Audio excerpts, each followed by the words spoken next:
will be a game changer for the entire world. The comms directly telling us how this is playing out is marvelous. Vice President Vance and Dr. Oz are going after the fraudsters. Exposure is glorious. COVID lies are being unveiled. Election fraud is continually hitting the airwaves from President Trump. And we have more leaders standing on biblical principles. We're going to show you that today on our Rumble channel. We're at 511,000 followers. We thank you. That's our free speech hangout. We appreciate all of you hitting that like button. Also, we're still on the top of the leaderboard. Thanks to all of you hitting that like button and sharing these videos.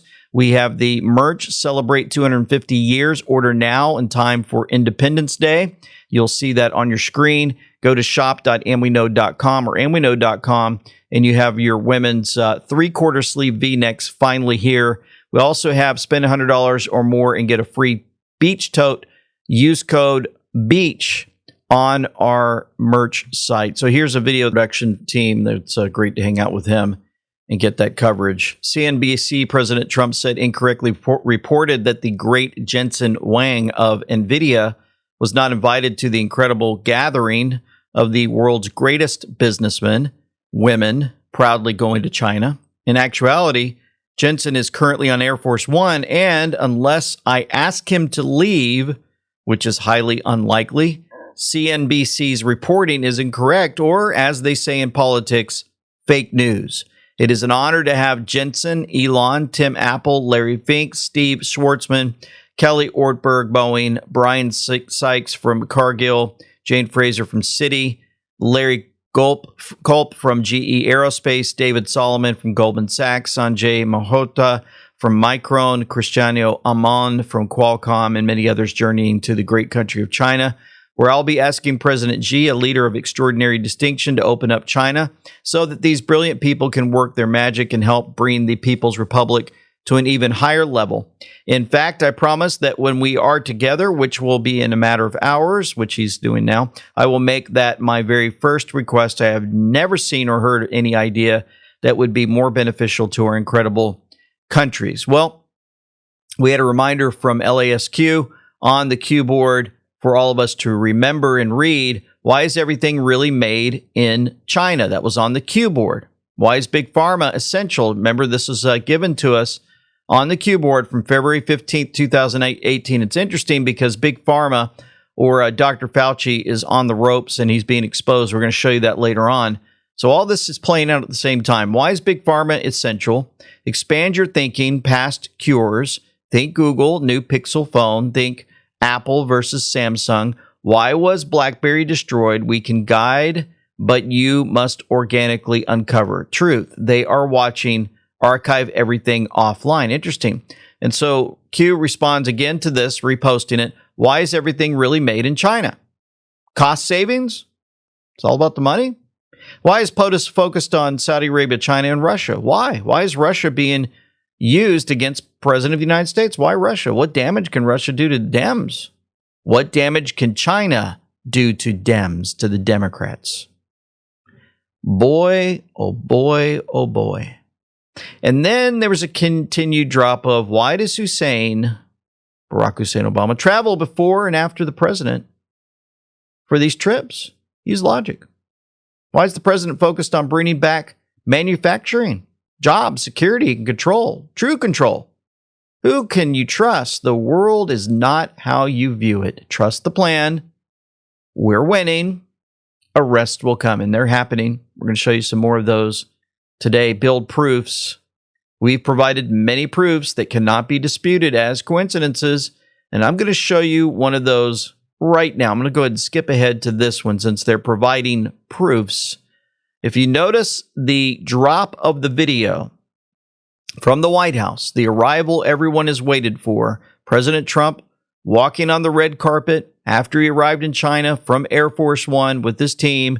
It's a 31-second video posted at 12:58 p.m. Eastern Standard Time.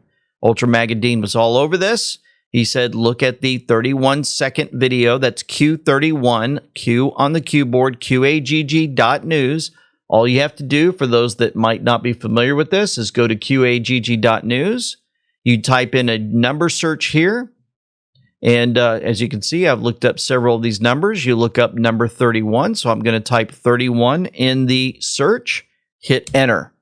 31 drop shows up right there for all to see on QAGG.news. And 31 says, world stalemate. We all have the goods on everyone else. That's part of the reason why some things that tie back to foreign heads of state will remain classified. Not all. We are in one of the most critical times of our country. Trump and others are working to balance the we're doing well for America for the common person to endorse, while at the same time purify our government and remove the bad actors who are entrenched. There is so much string pulling and blackmail that we need to cut these off to truly gain the power granted to us by the patriots and hardworking people of this great country. So, arriving in China on the red carpet, you say? Well, it is beyond a coincidence and mathematically impossible for President Trump to coordinate the timestamp of this drop of the video at 12:58 with the exact Q post, Q1258. When will we have the mother of all bombs? Should we tell the good people watching, all the good people watching, the day and time? Red carpet rollout? Question mark. Wow. Think logically. The world is watching. The comm from Ultra Magadine is, we are in a world stalemate, but we have all the goods on everyone else. The mother of all bombs is coming, but we are not going to tell you the day and time, but watch for red carpet rollout. That's when the world will be watching. It's watching indeed. There's a massive crowd of Beijing residents lining up outside the Four Seasons Hotel waiting for President Trump. They're not there for Xi. They're there for the man who finally made America respected again after decades of weak U.S. leaders getting taken to the cleaners. The Chinese people are seeing what real strength looks like, and they're showing up. Thank you, Gunter Eagleman, for that post. Donald Trump also posted this on his Truth Social, May 12th, 2026. CNBC incorrectly reported that the great Xi Wang of NVIDIA was not invited to the incredible gathering. I've read this already, but it's important for us to point out that the mainstream media is trying to lie about all this, including Chuck Schumer, who is all alone with this little placard behind. I don't think about Americans' financial situation. I don't think about anyone. See, they're using now the quotes from President Trump. They're trying to take them out of context, saying that President Trump doesn't care about people's finances. See, that's what they do. They're looking for any loophole that they can find. So he's ranting against President Trump's summit with Chinese President Xi Jinping, claiming that Trump will be out-negotiated by the Chinese. Coming from the same Chuck Schumer who spent years pushing weak appeasement-style policies that allowed China to steal American jobs, technology, and influence. Democrats have zero credibility on China, and Schumer's criticism just proves how terrified they are of Trump actually delivering results. Thank you, Patriot Oasis, for that. Also, it's happening. Saudi Arabia joined the UAE and launched missile strikes deep into Iran while the visit to China is being made. Observing Consciousness says the moment Trump lands in China for talks, Saudi Arabia and the UAE, who just left OPEC, immediately light up Iran with missile pressure. Do you see it? Part of the deal. This is not random escalation. This is synchronized leverage warfare across the entire energy and trade architecture. The very Gulf nations feeding China's industrial machine are signaling that the flow can tighten, destabilize, or reroute if Beijing does not help bring Iran into line. Trump walks into the negotiation room while the oil arteries surrounding China's economic survival suddenly become visibly volatile. What a coincidence. That changes the entire power dynamic before a single word is spoken. This is what the New World Order actually looks like when viewed through systems dynamics. Tariffs, shipping lanes, oil flow, military posture, currency settlement, and regional alliances all merging into one integrated pressure system where power is demonstrated first and negotiated second. Wow. We've got a lot more to cover on this. I'm going to show you John Solomon's take. update on the guy working at the White House, basically saying some negative things about President Trump, and some comms from him and Vice President Vance and Dr. Oz. Amazing press conference. We'll have that next. Well, every time a missile goes off or a bomb explodes, microplastic particles are released into the upper atmosphere and spread throughout the earth, making their way into the air we breathe and the food we eat. Because they're so small, they get absorbed into the bloodstream and our organs, where they build up over time, triggering inflammation and increasing the risk of heart disease, cancer, and even Alzheimer's. But there's something incredible. New research now showing that certain probiotics found only in kimchi can bind these microplastics and help remove them from the body. The results showed that people taking the kimchi-derived probiotic were clearing out nearly twice as many microplastics. And it doesn't stop there. Another study found that a specific strain in kimchi, Bacillus pumilus, can break down BPA, one of the most toxic chemicals in plastic. What that means is your body actually has the ability to get rid of toxins, but only when your gut is balanced and functioning the way it's supposed to.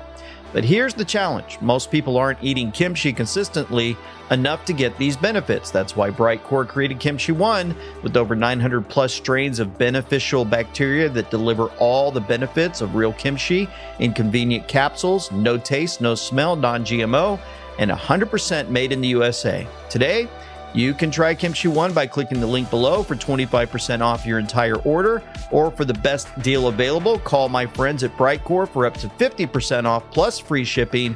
Call now, 888-317-9941. That's 888-317-9941. Well, remember, we had Kathy Hochul, someone working for her in New York that just got taken out last year. We got this mayor that just pled guilty this week to directly conspiring with China to inject propaganda into the United States. We've got the Singham Network, which has close ties to the Chinese Communist Party, as we've been documenting over the last several months. We have Eric Swalwell, who was sleeping allegedly with a Chinese spy. We have Dianne Feinstein, whose driver was apparently a Chinese spy while she was overseeing the Senate Intelligence Committee.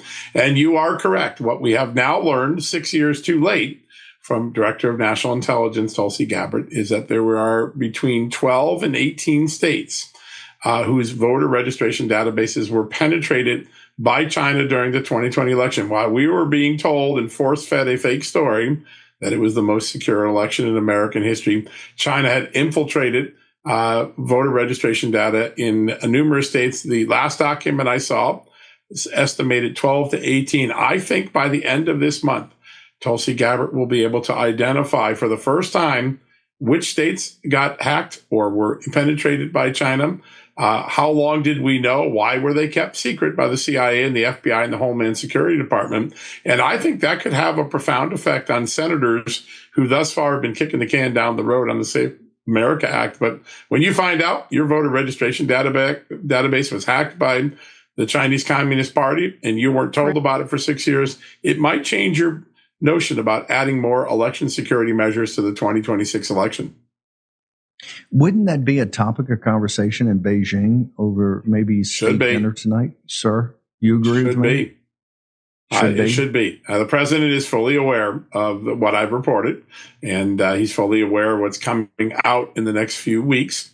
So he seems to be read in. I suspect that the release of these next round of documents were withheld until after the meeting so that the president could have a private conversation before it explodes onto the American scene in a big way. But whatever the case is, I think next week you'll start to see a market ramp up in the release of previously classified or previously withheld information. The American public are going to learn a lot about foreign election interference. They're going to learn a lot more about the FBI's abuses and a lot more about even how Jack Smith may have been setting up Donald Trump to be re-indicted as soon as he leaves office, something that we wrote about this morning.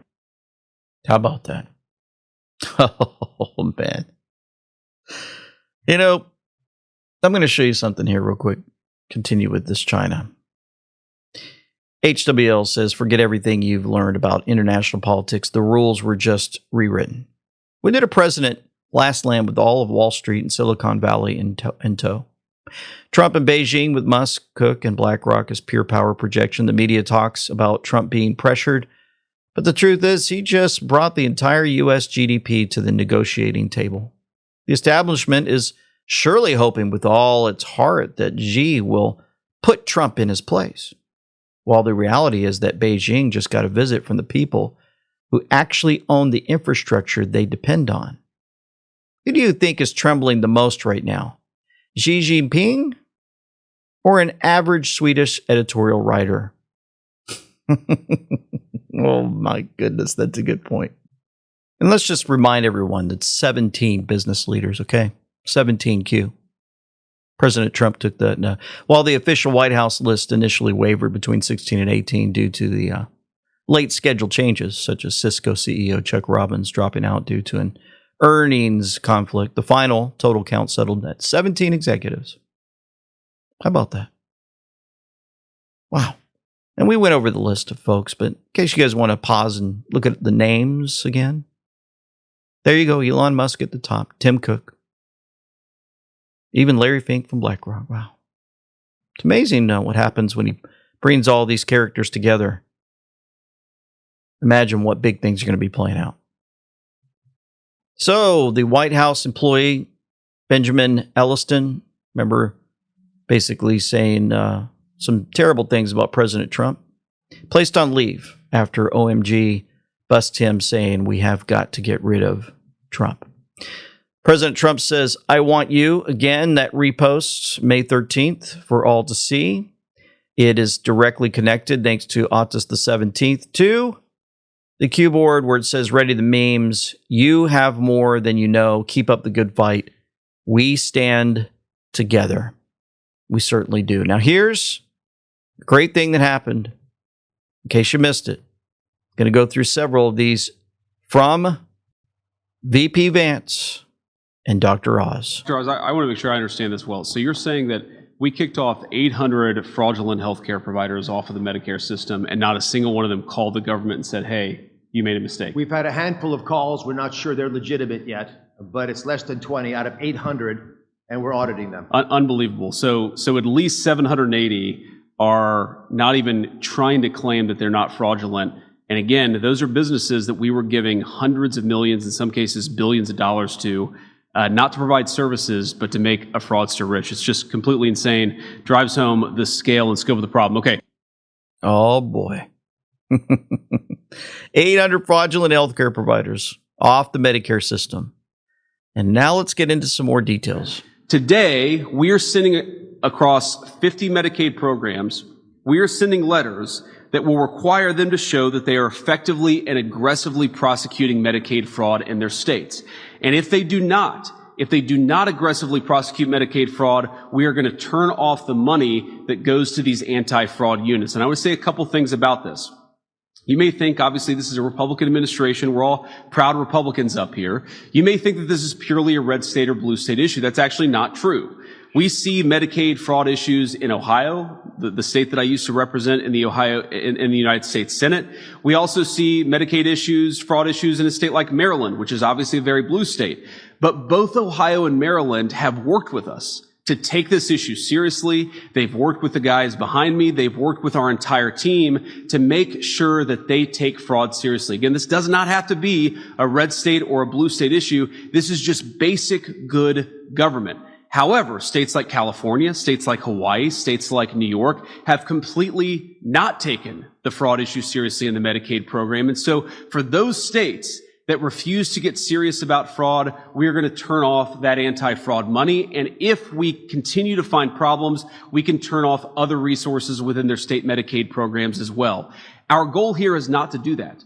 We don't want to turn off any money. What we want to do is ensure that people are taking fraud seriously. We want to protect Medicaid. We want to protect Medicare. But we can't do that if the states that are administering those programs are allowing those programs to be fleeced by fraudsters. So we encourage, whether it's California or New York or Maryland or Ohio, we encourage people to work with us. We want to help you use technology and other tools to get rid of the fraud, to get to the root of the fraud. We want to help you. But we can only help these state programs if those state programs are willing to help themselves. So these letters are the first step the first effort to try to force these states to get serious about prosecuting fraud, and that's exactly what we're doing. Exactly what we're doing. Wow. 50 Medicaid programs, letters that will require them to show they are effectively and aggressively prosecuting Medicaid fraud in their states. Oh, it's so good to finally see action play out and results. And I just can't wait for the exposure of all of these corrupt criminals. It's probably already happened in many ways, but he continues. First, we're announcing that the federal government is deferring $1.3 billion in Medicaid reimbursements from the state of California. California.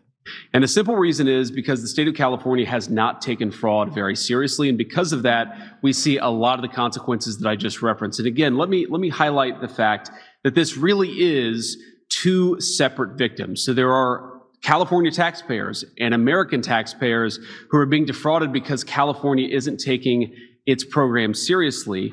But also you have people who've been prescribed medications that they don't even need.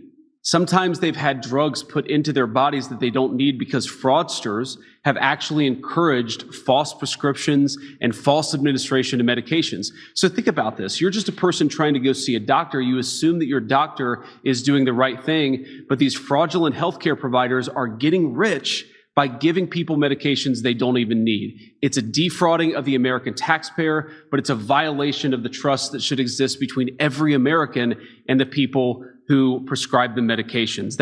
Outstanding. California is on notice, dropping the jaw-dropping example of massive Medicaid fraud plaguing America. What does Vice President J.D. Vance do? He says a California psychotherapist spent 40 years treating patients, found out her Medicare had been turned off.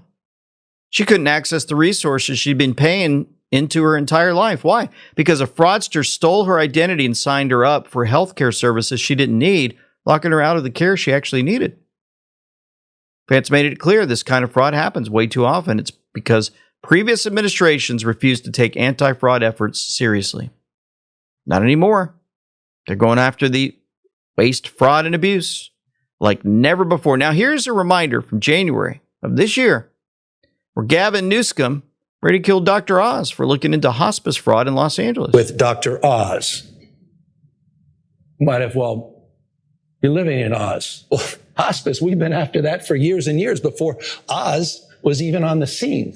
This is purely political. This is not about fraud and abuse. This is about the polarization, politicalization, weaponization, not just a grievance, but weaponization across the board of agencies and weaponization, the likes of which we've never seen from an administration. At least half of the hospices in the entire area around Los Angeles are fraudulent. And today we announced 800 of those hospices have been suspended. That's getting us, close to where we think we should be. 800 hospices that last year charged the federal taxpayer $1.4 billion. California. Somebody posted this, Monterey County, Republican Party. 21 days to stop the spread. There's the virus on your screen. Vote Republican, the virus. Newscum and Bass. Oh, man. What a great meme. And also we had another amazing commercial from the LA mayor's race. Hopefully a lot of folks are taking notes. This is how you do it. What does dangerous Spencer Pratt have in mind for Los Angeles? I make a living giving drug needles to unhoused individuals, and Spencer wants to put me out of the job. Spencer wants to force me to get treatment and turn my life around instead of dying on the streets. What kind of bully forces people to do things? As a busy mom, running away from the crazy drug addicts in our park is the only exercise I get. Spencer wants to get rid of them. Does he want me to be fat? A vote for Spencer is a vote for change. Why would you vote for change when everything is fine? Stay the course with Karen Bass. Smile, damn it! Don't take the bait. Stay the course with Bass. Oh my goodness. I love this guy. You know what? TMZ tried to do a hit piece on Spencer Pratt. Yeah, they tried to go after him and basically say, that he was putting out some false information by showing people that he lives in a trailer, but he actually is in a nice hotel room. Yeah, they got their marching orders. They're trying the best they can to destroy him. They aren't going after Karen Bass and her illegal activity or the whispering that was caught on video or on audio of her basically admitting that she knew that the fires were going to happen, because they're all demonic. Well, Spencer Pratt wasn't having it, so he actually called in while they were live. This is how you handle fake news. The campaign ad certainly made it seem that you were living in that trailer. It was a high point of the commercial, but you're at the Hotel Bel Air. So kind of undo that for us. No, to be clear, that is where, excuse me, that is where I live. That's where Karen Bass, Mayor Bass, burned down my house. That is where I will live until I have a new house. The Airstream is a temporary facility. A hotel is a temporary facility. Where my kids are in Santa Barbara right now is a temporary housing. This is where I live, as this is where they burned my house down. So this semantics or the nuance of this is the consequences of their failed leadership. And again, I don't live at the Hotel Bel Air. I don't live in the Airstream. I don't live in the Santa Barbara. I don't have a house. They burned it down. That is why I got into this race, because of these people that will burn your house down and act like it's no problem. So this idea that anyone's like, oh, he's at a hotel.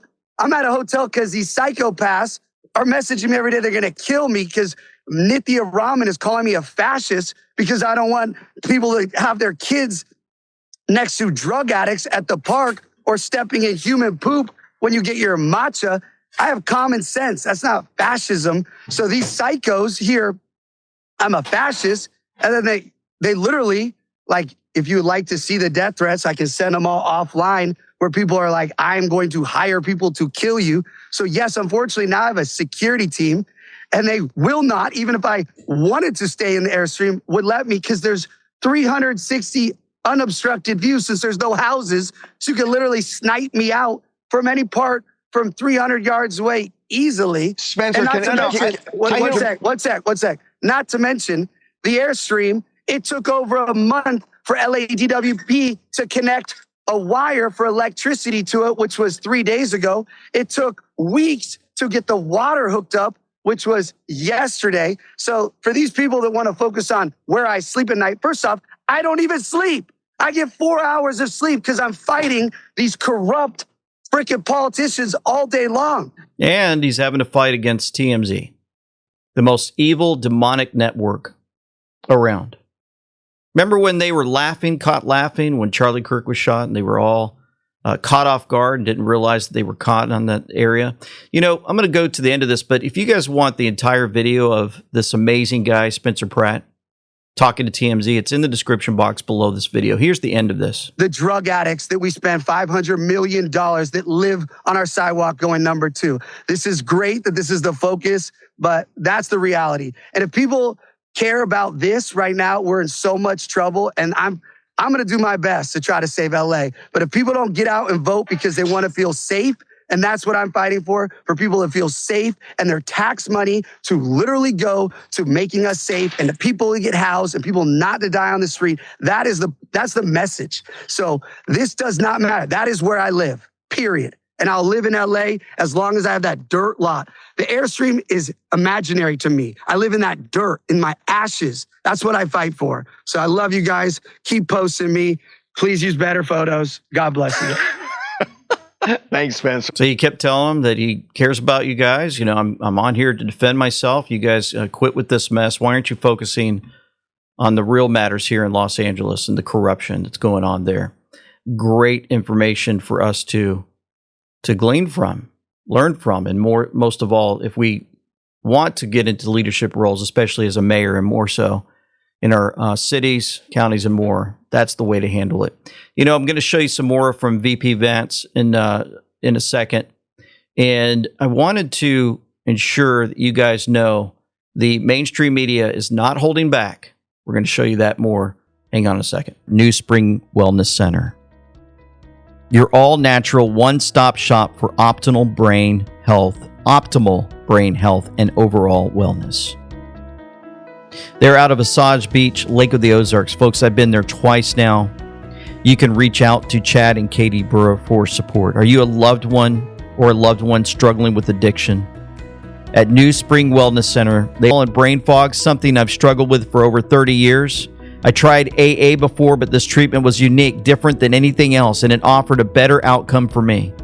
My head feels so much clearer, my faith has deepened, I've made new friendships, and I have no desire for alcohol, completely different than just 2 weeks ago. Around day 5, I started to feel a real change. There's truly no comparison. I feel renewed. The people here are friendly, professional, and knowledgeable. The patient care is excellent. I'd absolutely recommend this to anyone. Amber was addicted to Xanax for 15 years before coming to New Spring Wellness.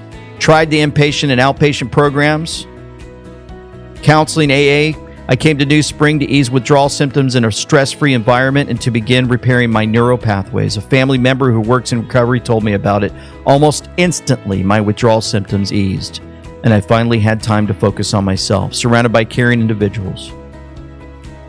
The emotional support and brain restoration formula made a real difference. By days 2 to 4, I had more energy and better focus. Folks, I've talked to people there, prayed with folks that have come through this program. It will change your life. Go in the description box below and click on that link to change your life or others forever. We're going to very aggressively encourage the states to take Medicare fraud more seriously. So I think a lot of you understand, but for those of you watching at home who don't appreciate this, the Medicaid system that exists in the United States is really 50 separate systems.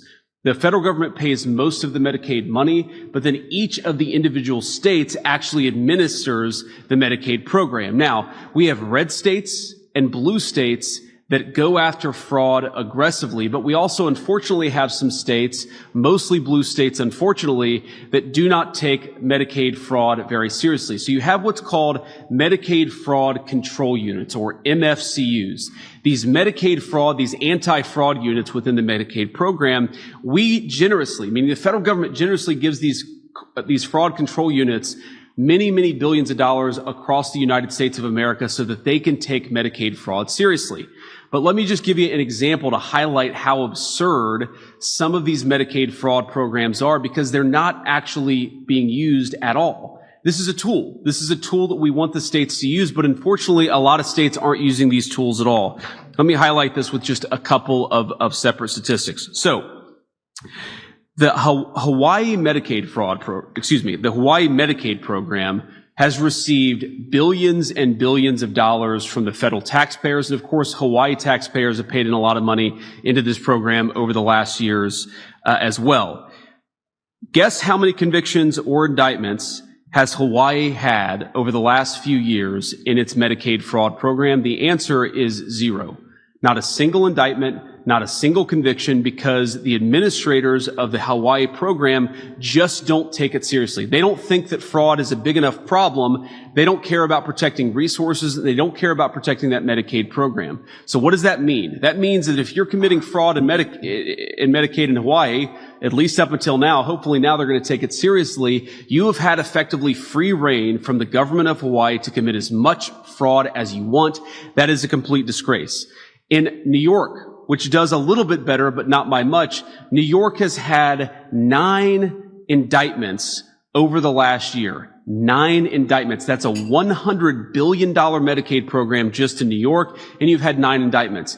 Indiana, which has about a third of the population of the state of New York, has had more than 4 times as many indictments over the same period. So does anybody here seriously think that the good people of Indiana are 12 times more likely to commit fraud than the people of New York? No, of course not. That's absurd. What is happening is that the leadership in New York are just not taking the fraud issue seriously. They're not using these anti-fraud control units to actually investigate and indict the fraud. Boom. Federal government step in. Enough already. Billions of dollars. Our taxpayer money, right? Pay taxes, and what do? We find out they use it on USAID to steal from us. SNAP benefits they steal from us. I mean, it just goes on. Like, they're giving us one at a time. One at a time, they're showing us how they take all this money from our pockets, our hard work, and they give it to all these other countries around the world. They give it to all these fraudsters in our own United States of America. And it makes me wonder, when I watch these things, I don't know about you guys, but there's this guy I watch on YouTube. I used to watch him. It's been a while, but, he interviews people on how did they get their money? How did they become millionaires or whatever, right? And he interviews them. Have you ever seen this guy? A young guy goes around and talks to folks. And I'm just running my mouth now for a second. But, a lot of folks, he'd say, how did you make your money? Oh, I made it in the medical side. Oh, really? How much are you worth? Oh, $300 million. Another guy I'd interview in another street somewhere like Dallas or Florida somewhere, like Miami or whatever. How'd you get your money? Another guy would say, I got it through system in medical side. Oh. Then you go to another city like in Los Angeles and interview somebody. How'd you get your money? Oh, I got it through the medical side. It makes me wonder, did these folks figure out the loopholes and the fraud and stuff, and they got involved? Like, man, this is where you can make your millions. And they were essentially stealing, figuring out ways to steal from us. I don't know. I'm just guessing out loud. But you'd think that the media would be all over this and ask all kinds of great questions based off this press conference. Oh, no. Let's go ahead, since J.D. Vance is all alone. He's not with President Trump. Let's take this time to go after President Trump and see if J.D. Vance will take a bite. Mr. Vice President, when approaching the war with Iran, do you agree with the president's position that Americans' financial situations should not be a consideration in that decision-making process? See? Remember Chuck Schumer? Remember old Chucky? Oh, he doesn't care about your finances. Now the media, see, they all got their same marching orders. See, they're all together. The Democrats, the media, they're all together. We got to go after President Trump. Who cares about all the fraud that you guys are uncovering? Who cares that billions of dollars coming out of the pockets of the hardworking Americans is going to all this fraud? No, we want to go after President Trump again. Well, I don't think the president said that. I think that's a misrepresentation of what the president said. But look, I agree with the president that Iran should not have a nuclear weapon. We're obviously engaged in a very aggressive and very engaged diplomatic process to try to ensure that that doesn't happen. And the president has a lot of options, as he said repeatedly. There are options diplomatically, there are options on the military side. But the fundamental goal here is the president wants to make the world safe, but particularly the American people safe from Iran having a nuclear weapon. And one final point I'll say on that is the nuclear proliferation is one of those challenges that people don't realize. It's the biggest threat to America's national security, and it's not obvious until it is. Because what happens if Iran gets a nuclear weapon? Then multiple Gulf Arab countries are going to want to get a nuclear weapon. Then multiple countries from there are going to want to get a nuclear weapon. The goal of preventing nuclear proliferation is probably the single most important thing that we can do to keep our people safe for the long term. It's absolutely a worthy goal. But of course, the president and I and the entire team, we care about the American people's financial situations. It's one of the reasons why we passed the Working Families Tax Cut. It's one of the reasons why we're so focused on fraud. We care about how the American people are doing economically. We've also got a number of other challenges. Yeah. Mr. Vice President. Great pivot. Let's see. You think another media personality will ask him a great question? Yep. Got it. Thanks. We'll do a couple more here. Thanks a lot. There was pushback from Senate Republicans yesterday in the conference meeting about the cost of the ballroom, which has ballooned to about $1 billion. The ballroom. Finances, ballroom. President Trump doesn't seem to know what he's doing. He's spending all this money and he doesn't care about people's finances. Never heard this when it was dealing with Obama. Never heard about this when it was dealing with Biden. But boy, Trump derangement syndrome. For the security aspect. Is there an IG, either for GSA or the Treasury, who would or should be eyeballing that project? And how do we make sure it doesn't balloon like some of these other government spending? Do you hear that question from the media? Just think about that for a moment. He's leading J.D. Vance to give him a suggestion. I'm the media, and I'm telling you, isn't there an inspector general that should be looking into this, the cost of this building? No, don't you think, J.D. Vance? Don't you think that you don't know what you're doing? But I do. I am the elitist. I have Grey Poupon. Remember that? Grey Poupon. What are you eating? I can't believe I just thought of that. Okay. J.D. Vance. Building projects. Well, I'm sure because of the nature of the project, you're going to have inspector generals who look at this, who look at the auditing, who look at the accounting, who make sure that this is done in a good way. I will say the President of the United States is a very good builder. And the reason why this is expensive is not because of the ballroom. The reason this is expensive is because of the security precautions necessary, things that have nothing to do with the ballroom itself, but have to do with the actual security infrastructure on the White House. We saw a couple of weeks ago what can happen when you gather the President of the United States and a number of people who are in the line of succession in the same room. We almost had something very terrible happen. And thanks to the Secret Service and their incredibly quick response, we didn't have a terrible thing happen. But one of the things it's taught us is that we've got to update. And there are things, frankly, I wouldn't even talk about in a public forum. There are parts of our national security, and there are parts of the international sort of world that are very, very dangerous, and the president needs to be protected. That's right. You know, what did President do years ago? It makes me think of this while he's talking. They wanted the Air Force One to be updated, and it was like going to be billions and billions of dollars. And President Trump kept saying, "Nope, it's not going to cost that much. Bring the cost down. Bring the cost down." He's like, "Can you believe the amount of money they spend on this plane? Remember that? All designed for his protection. So if an aircraft is going to cost in the billions, then don't you think they should have great facilities that need to be updated in D.C. to protect the President of the United States?" Folks, they want him gone. I mean, it's in the movies. They show you in the movies what they want to do to him. My goodness. So, of course, just want to have a little humor there since there's a lot of serious going on. J.D. Vance, while President Trump's gone. You know, the president just landed in China a few hours ago. I always, you may know that because of Secret Service protocols that I don't travel outside of the country with the President of the United States. So on days today, I sometimes feel like Macaulay Culkin in Home Alone. I walk into the White House and it's very quiet and no one's there. And it takes me a second to realize exactly what's going on. But we've got a very big announcement today, actually a number of big announcements. He still has a sense of humor through it all. You know, you need another laugh? Let's go over to Aaron Burnett from the Communist News Network, CNN. Talking about President Trump's Truth Social post. I'm old enough to remember in the first administration when here at CNN, I was working on several documentaries and we couldn't get any of them on the air done. You want to know why? Because Trump kept tweeting. And every time Trump tweeted, people talked about it. And now he posts pictures of people swimming in sewage and himself on $100 bills and nobody even notices. Right.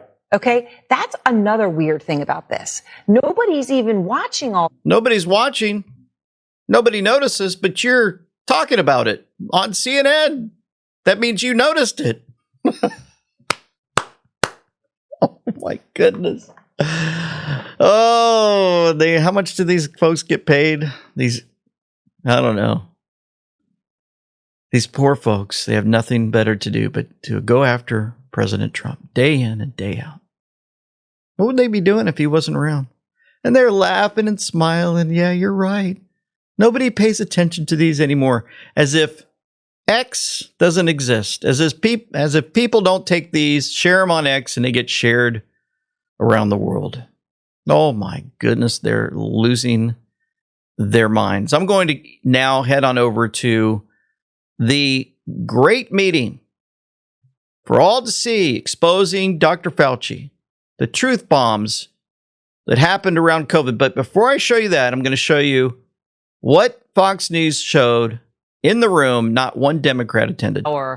You could see over the left shoulder of Senator Ron Johnson the empty seats of Democrats, and we could show. I mean, look at that room. Empty seats. And even James Erdman, who for the CIA COVID whistleblower hearing, is the whistleblower witness today, was asked about, and I believe it was Bernie Moreno who asked him this, how does that make you feel knowing that those Democrats aren't there? And he says that, of course, I wish that they were. I mean, you want everyone to know what he has to say. What is the take on his role on this, though, from Democrats? I know you said that there might have been kind of a joke moment with one of them, but they can't completely ignore this. Well, they are. Very interesting. All right, let's head into this. And then you had Dr. This is Senator Moody. Fauci, who came out and contradicted himself constantly. At one point, he even admitted later, he told people shouldn't be walking around with masks on. And later he said that was because we were trying to control the supply for healthcare professionals. It wasn't based on any science. But then later he told everyone to wear masks repeatedly.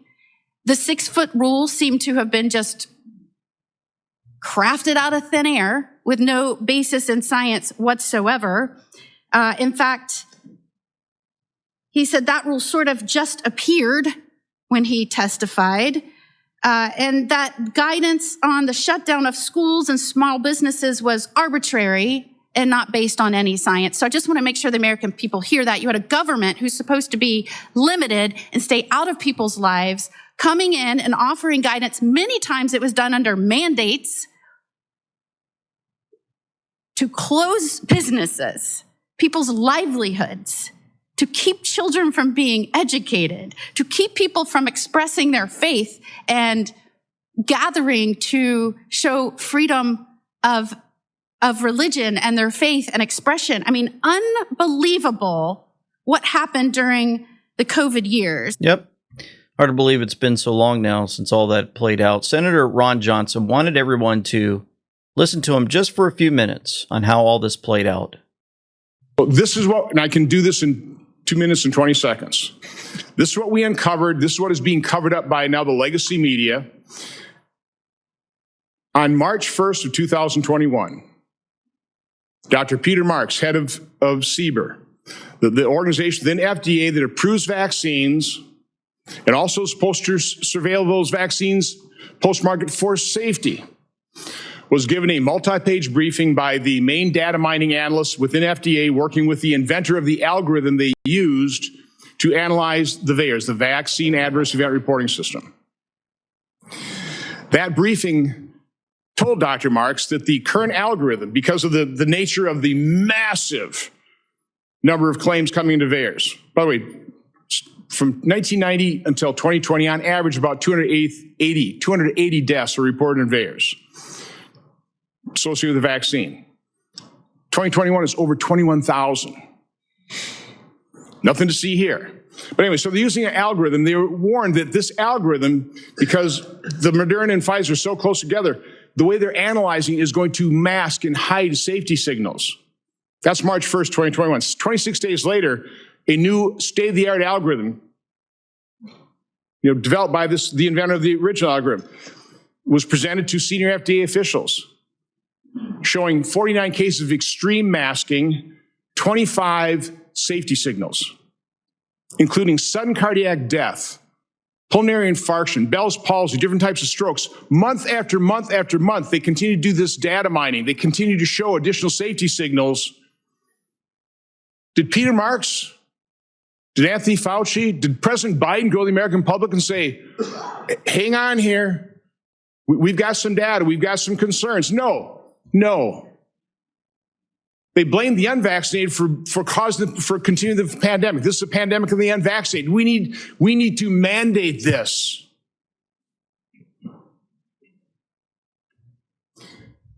This is what government does. This is what the deep state does. I can't explain it all.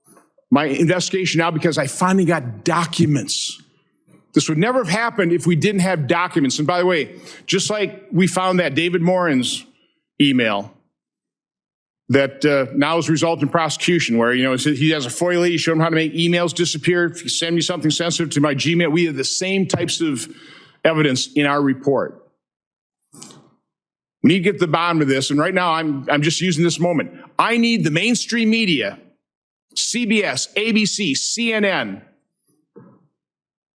to step forward and start covering what is a major scandal. How many thousands, tens, hundreds of thousands of people are permanently disabled or possibly lost their life because our FDA hid the fact that there were safety signals screaming at them with the COVID injection. So again, you can't answer all my questions in terms of but we need to figure out who is running this deep state. Thank you, Mr. Chairman. Remember all of this. I've shown you the COVID BC excess deaths on Telegram. They show you all these. Here's one right here. COVID-19 first vaccination dose done. May 2026, Dr. Indu Patel collapsed due to a heart attack. He's gone. These folks bragging one moment about getting their jab, fully jabbed, and then terrible things happen to them. And this year, we've noticed a lot. May 2026, sleepaway camp. Guy passes away at 60. Was bragging about getting all of his shots updated. Now you got the hantavirus that they're pushing out there, right? So the media, he's begging the media to tell the truth about all the problems with these jabs and what they've done to people. But oh no, they're going to be focusing on the new one, right? It's just in time for an election, but the crisis actors are getting exposed. Now, I've heard of recycling bottles and cans, but I've never heard of recycling COVID crisis actors for hantavirus. Check this out.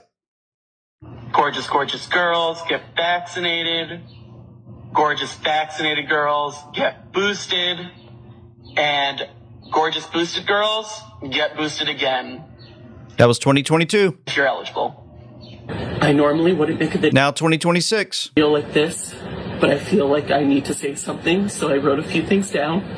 I am currently on board the MV Hondius, and what's happening right now is very real for all of us. Reading a script, pretending to cry, crisis actor, doing a terrible job, man. They hire the wrong guys for these lies as they play them out to the public. Speaking of lies, we continue to see information flow out from President Trump and others about the fraud that played out in the 2020 rigged election. There's a Dominion contractor who worked during the Michigan 2020 election, remember? Stating that she did not witness one single Trump ballot in the 27 hours she worked in the election. She also witnessed the same stacks of ballots being scanned over and over again. Remember, she got out there and she talked about that. The one that President Trump posted the other day, again, was this one. We have them destroying evidence right and left in Georgia, in Cobb County, Gwinnett County, Fulton County. It's everything from shredding ballots to wiping machines and replacing servers. All these machines should have been impounded the day after the election and reviewed for forensic analysis. We have so many judges out there now that are result driven instead of applying the rule of law like it should be. And we have political prosecutions that never should have happened in this country. Georgia, Wisconsin, Michigan, and Arizona. All those were fatally flawed by massive fraud in every manner and means you can think of, but especially insidious and troubling is the machine fraud conducted through the Dominion voting systems. In fact, one of our experts says Dominion fraud was 5% higher votes for Biden across the board everywhere there was a Dominion machine running. And the same was true for other Democrats that were running on the tickets in those states. All the exposure President Trump wants you to know about it. While this is happening, May 12th, Trump endorsed Republican winners on your screen. Continues to win. You had the Congresswoman, West Virginia, 0-1. Carol Miller wins from District 1. You get West Virginia 2. Riley Moore wins. U.S. Senator from West Virginia, Shelley Moore. Capito wins. And others on your screen. Our hope, as while all this is playing out, the public to see, is we'll notice Germanic Night Frog put this out. Remember this song, None Shall Sleep, right? Then we'll see this traitor, this non-citizen of the United States, Obama, taken away. We'll see Fauci finally taken away for his crimes against humanity. We'll see Hillary Clinton, which we've already seen her arrested, but they don't want us to know about it. We'll see Bill Gates finally put away for his crimes against humanity. Soros put away. It's hard to believe he's still even around, for his crimes against humanity, and that will finally play out the way that we've envisioned for a long time. Long time. While this is playing out, you've got Kevin Warsh confirmed as the 17th chairman of the Federal Reserve. 17! There's that number again. Gold will destroy the Fed. We talked about that extensively. We had a great interview last Saturday with Dr. Kirk Elliott. Warren Buffett warned the U.S. dollar could collapse. Silver is going up. And we had so much information on that video showing Michael Burry, best known for predicting the U.S. housing crash, said stocks are no longer reacting logically to economic data. and more. So go to amweknow.com/gold. You can reach out to Dr. Elliott and his team. They will help you out in getting your IRA converted from fiat currency to precious metals, and it will change your life. Change your life. I wanted to show you a couple things the other day, but I think I have some time now, and I'm going to send a little warning out to put a little warning signal down for those. What I'm about to show you is a painting that Obama really loved, and he loved the artist who painted his little painting. But I'm going to show you something that the kids shouldn't probably look at, but I'm showing you anyway because these are the people that we're dealing with. Okay, there it is. And so if you're looking at your screen, this artist liked to have paintings of whiteheads getting cut off. This is what Obama said about this artist who had these type of paintings. What I was always struck by whenever I saw his portraits was the degree to which they challenged our conventional views of power and privilege, of power and privilege, of power and privilege. So never forget. A lot of folks will forget. They were like, oh, Obama wasn't that bad, really. So why is he celebrating the painting, the painter, this artist who has decapitated heads of white people on his art? Which leads us to the agenda of SPLC. Remember, they're funding the very groups that are saying that there's racism, right? Well, listen to this amazing Rosalind Hanson. I believe it's in Michigan. It could be. But anyway, listen to what she says. Good afternoon. My name is Rosalind Hanson.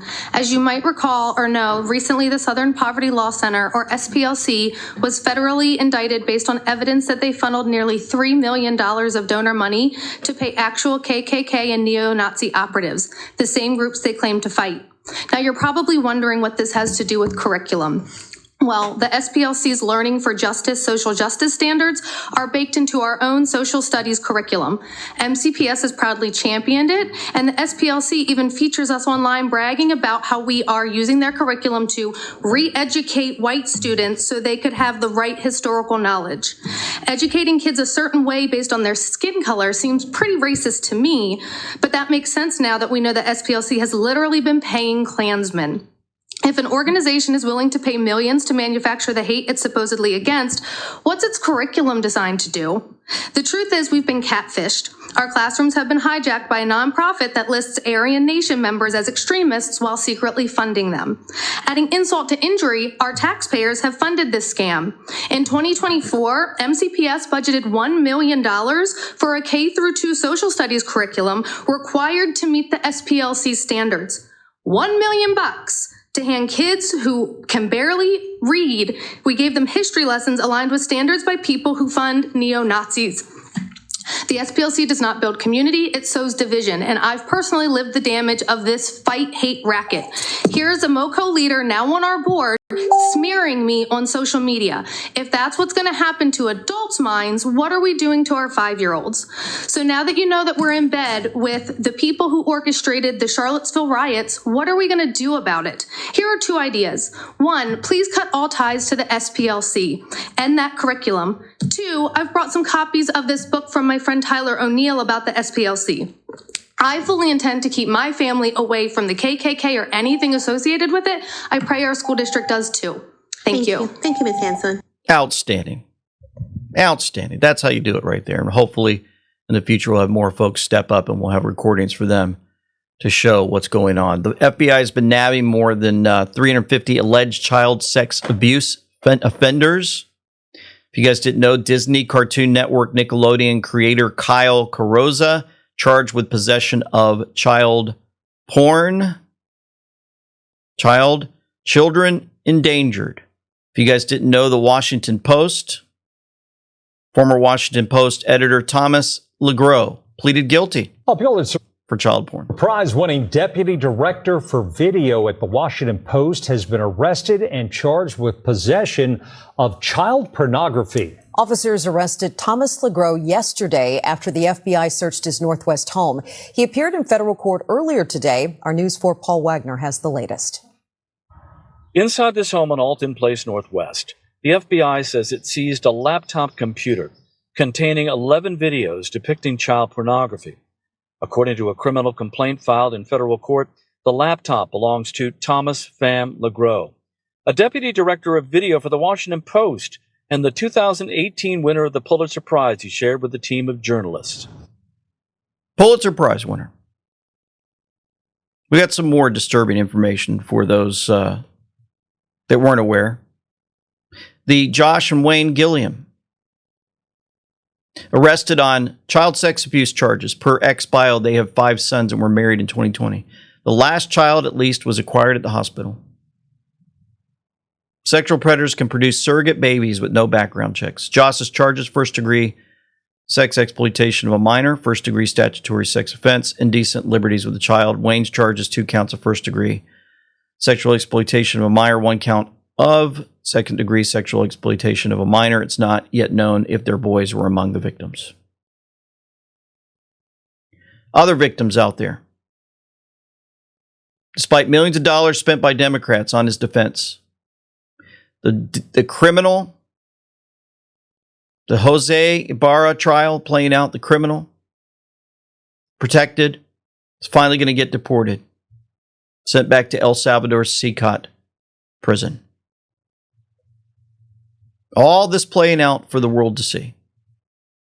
And I wanted to show you a few things since we started with China. I wanted to end with China, and then we're going to have a quote, an video of somebody standing for the word of God. If you guys didn't know, there were great scenes of President Trump. I think success is staying tough. China needs a deal. He has Chinese children. They're being brought out in force to warmly greet President Trump as he arrives for the big summit. It's a grand, respectful welcome you get when America has a strong leader. Again, you see that on your screen? Children. And I share that for a reason. President Trump was also greeted, and President Xi had him walk. Treated like royalty. Walked in front of President Xi to review the troops. Thank you, Hodler, for that video clip. Over the last 10 years, you have been witnessing the systematic destruction of the old guard from top to bottom. It's been happening. They're all looking at him as he walks by. Perfect timing. What else do we have? The national anthem being played as President Trump is greeted by President Xi in Beijing. How about that? On China. In China, President Trump saluting while they're playing the national anthem. You see all the folks in the background with their hands over their heart. The guns going off. That is just phenomenal, folks. There you see the U.S. flag over there on the left side of your screen. You see the children holding flowers and the American flag. What else do we have? We talked about this and the children. Well, President Trump, Julie Donuts posted this clip, speaks about the children because they are being saved worldwide. He says nothing by chance. President Trump is bringing this peace. He's saving the children. First of all, that was an honor like few have ever seen before. And I think I was particularly impressed by those children. They were happy. They were beautiful. The military is obvious. It couldn't be better, but those children were amazing, and they represent so much. And I know they represent so much to you. You and I have known each other now for a long time. In fact, the longest relationship of our two countries that any president and president has had. And that's, to me, an honor. We've had a fantastic relationship. We've gotten along. When there were difficulties, we worked it out. I would call you, and you would call me. And whenever we had a problem, people don't know, whenever we had a problem, we worked that out very quickly. We're going to have a fantastic future together. Such respect for China, the job you've done. You're a great leader. I say it to everybody. You're a great leader. Sometimes people don't like me saying it, but I say it anyway because it's true. I only say the truth. And I just want to say on behalf of all of the great delegation that we have the greatest businessmen, the biggest, and I guess the best in the world. We have amazing people, and they're all with me. Every single one of them. Amazing how he appreciates the children and all that was done there. Boy, we're watching the world change right before our eyes, aren't we? Wanted to end with this today. DHS Secretary Mark Wayne Mullen. That I've dealt with every situation, and I've come to the conclusion that I can do all things through Christ who strengthens me. And if any agency needs to hear that, it's ICE. No matter what the media wants to say, I know you're doing your job every day. And I want you to know I am proud to be part of it. I take it with tremendous pride, and I'm willing to stand beside you, stand in front of you, and defend you every single day.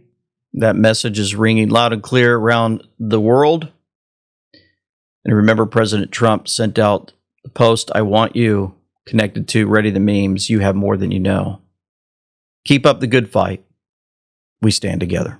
For nothing is secret that shall not be made manifest, neither anything hid that shall not be known and come abroad. Let's pray. Heavenly Father, again, we are so in awe of you and how you've placed things together in such an amazing way for all to see.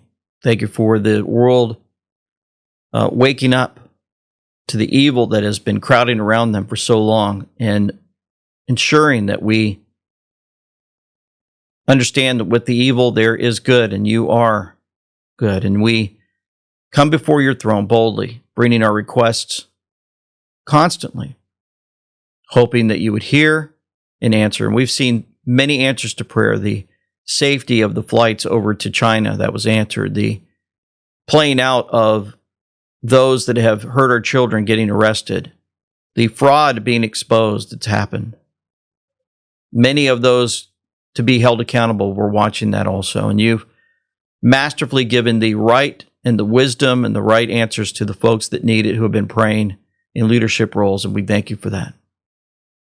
We come before you asking for continued guidance of those leaders as they meet in a world stage, that you would guide and direct all of them to save our children, save us from this wickedness that continues to make waves across this earth, exposing the evil, even more so opening up the eyes of the people to turn to your word, the word of God, the Bible, to read it, cherish it, and understand it, and grow day after day. We thank you for your Son, Jesus Christ, in whose name we pray. Amen and amen. Folks, thank you for tuning in. Thank you for your support and your prayers. We're so grateful for all of you, and we look forward to more updates and great information in the future. For now, this is LT Semper Fi with Them We Know, signing out. First, we're announcing that the federal government is deferring $1.3 billion in Medicaid reimbursements from the state of California. Staying tough. I think success is staying tough. China needs a deal a heck of a lot more than the United States does. We are in the pole position. We're in the strong position because of the actions and steps that Donald Trump has taken. So I think now the time is to hold the line, stay strong.